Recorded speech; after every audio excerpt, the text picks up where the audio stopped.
Alright, hello and welcome back to Blackphoenix Entertainment. We are going to talk about this rear tire and what I replaced it with. This Yokohama tire. Yeah, I know, the fanboys are already going to be like, blah blah blah, you didn't put a Kenda on there. I don't care. Let's talk about it after the intro.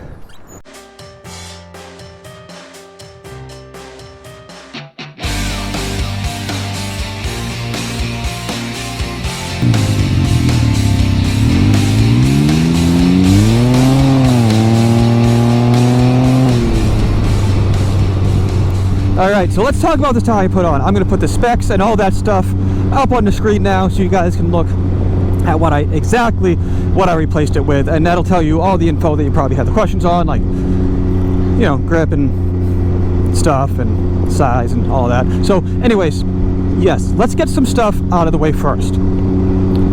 We all know Kenda tires are terrible. We all know that. Like, they're just, the grip, the wear, all of that, everything to do with how they make the tire for these Rykers and Spyders is terrible.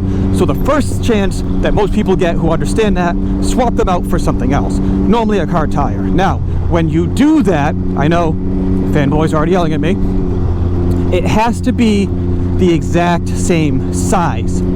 That's it. Doesn't matter anything else. The electronics don't care about brand, tread, stuff like that. As long as it's the same exact size as the tire that you're taking off, you're good. So that's what this Yokohama is, the same exact size as the stock rear Kenda Ryker tire. So I've got probably about 1,000 miles on this tire already, and I took it through the paces that I always take my stuff through when I test it, and short analysis already, I like the tire. Long term, there's a couple things that I'm not a fan of, but overall, I do. I mean, the bar is really, really low for Kenda, but that's not saying much. Anyways, it is much better than the Kenda. It just, depending on what you're looking for and the performance out of a tire, there might be a couple other ones out there that are slightly better than this Yokohama in certain areas. So it really depends on how you ride it, and I'm going to get more into that in a little bit. So one thing I do have to talk about is tire pressures. Now, when you're switching off of those crappy Kenda tires, they have their recommended tire pressures. That does not always translate when you're swapping it with a car tire. You've got to look at whatever particular tire you're putting on, look at their recommendations, and look at the load that they recommend for certain tire pressures. So there's a little bit of research and stuff you got to do with that. The pressures are still going to be low. They're still going to be under 30, but anywhere between 20 and 30 psi, you've got to look at, and there are still some more variables, weight, look, you know, are you going too up, stuff like that, whatever. I'm talking about just standard pressure. I had this set at 28, the same pressure that I had to the other tire. It was a little floaty on me. It was, I don't want to say rough, but it was floaty and a little bouncy, and I really wasn't a fan of it. And at first I'm like, I don't think I'm gonna like this tire. And yeah, this guy's gonna come up. You see how that gripped right there as I got on it? The stock tire would not have gripped there. It would have continued to spin, and I'm gonna talk about that in a little bit. But so I'm like, you know what? Let me mess around with the tire pressures a little bit more before I just totally say, no, I don't like this tire. I lowered it by 4 psi. So I am now running this cold pressure at 24 psi. Huge difference. Huge difference. That floatiness on some turns and just kind of like lane switching, stuff like that, is gone. Grips much better coming out of the corners and feels a lot better over bumps. So for this particular Yokohama tire, I suggest probably, I would say, between 20 and 24. Again, there's your variables, so I would start within that range and then see what works for you.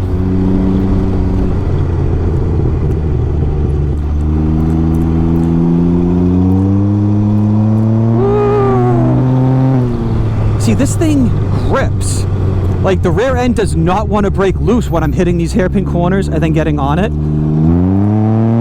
Boom, a little bit of a slide, but then it goes. There's no spin, which is, again, if you want to drift not so good. If you want to come out of the corners flying and catch up to those sport bikes in front of you, or whatever group ride, and be like, yeah, these Rykers are fast, you want a grippy tire. And I've noticed that with this tire, I can get on it a lot sooner in the corners and a lot more, and it'll stick. And I can trust it now that I realize what it's going to do. And yeah, it's a lot of fun. And don't get me wrong, I like my drifting and burnouts and all that type of stuff, but having the extra grip in some of the corners and being able to be a little bit more aggressive without the concern of, is this going to tail whip on me or slide out a little bit, without me wanting it to, it's a little bit better. So even from a stop, like, it'll do a burn. You want to brake stand it, it'll do a burnout. Most tires are, unless you're running like a giant ass drag slick on like stock power or something like that. But yeah, so you can do a standing brake stand, whatever. As far as from a stop and pinning it, it will still spin and it'll still slide out a little bit or whatever, so it's not that grippy. But what I notice is when you're already moving and at low speed, oh, chipmunk,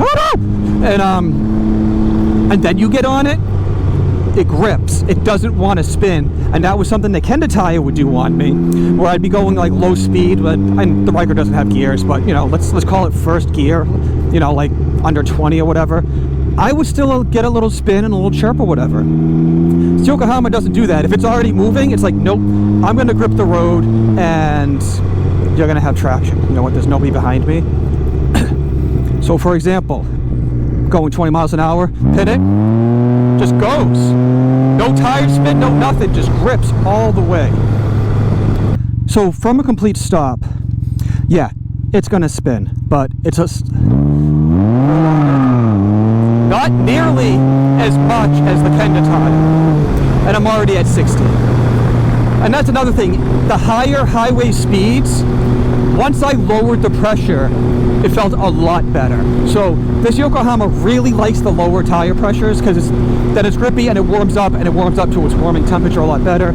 So you lose a lot of the floatiness, which I know I keep talking about, kind of repeating myself with the floatiness, but if you don't set the tire pressure right on this tire, it's going to feel like junk, kind of like what I did. And I don't want people to just go and buy this tire and be like, oh, it's junk. No, run it at a lower tire pressure. The other thing that amazed me with this tire is the wet traction is absolutely incredible. Like, I have tried twice in like misting and like the roads were wet, and once in like kind of like a drizzle. Sure, again, when you force it, yeah, it's gonna slide out or whatever. Regular riding was incredible. Like corners like this in the wet, I would just ride it like this. No fear of that rear tire going out. Didn't break loose on me once, anything. And to the point where I was like, wow, like it caught me off guard. I was like, I can't believe that this thing is just gripping this well in the wet. So what don't I like? Again, I don't like the floatiness. I'm used to it, but I don't like having to adjust for it. And again, once I load the pressure, it's not nearly as bad. I still kind of feel it, and that's just personal preference for me. Let me pass my arch nemesis, the cyclist, as there's something in the road. Awesome. Like on a corner like this,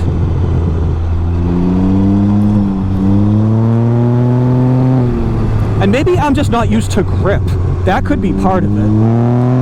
Like you see, I pinned that, and the rear end did not want to go around at all. So, but I'm noticing I'm having to turn a little bit sooner than I would have, just to get that tire under load, so I can make that corner, so I can get back on the throttle. So there's a little, and that might just be with the the sidewalls of the tire. Like once it loads itself up, it's like, all right, now I've got the grip and the load is already there, ready to go. But that's really my only complaint. Like at high, again, I've had this thing over triple digits, highway speeds, roads like this, all of that. It's a solid tire for what it is. I just think, oh, hold on, let's hit this corner right here. See, I had it completely pinned and it didn't want to spin, nothing at all, just gripped right through the corner. If you don't want to do giant burnouts all the time or drifting, and you want the grip and the wet traction and stuff like that, and of course you want the mileage off the tire, like you don't want to replace a tire every 6,000 to 8,000 miles like you do with the stock one, take a look at this Yokohama, and you know, it might be worth it for you. If you do want to drift, if you do want the rear end to break out and all of that stuff, or if you have if you have a Ryker rallies, this is not the tire for you. If you want to do any sort of gravel or whatever, it's just not going to work. But dry pavement, anything like that, and you want to slide around, I don't suggest this tire. It's got too much grip for the Ryker. I think you're going to be upset. Again, I'm full throttling around some of those 90-degree turns, and it doesn't want to break loose at all. So, you know, that's probably not going to work out for you, brother. So that's it. That's all I wanted to talk about was the rear tire, what I thought about it, some specs, some observations, stuff like that. So go down there, do all the fun YouTube stuff, do the liking, do the subscribing, do the sharing, and in my description I have cool stuff from Bill at BLRtuning, some cool 3D printed stuff from Ironside Customs, and of course any money I make off this channel through my merch or my Teespring and the remaining hats I have goes to Moby Kit Rescue to save the kittens. Alright, that's that. Thank you for rocking with the flock. I'll see you guys on the next one.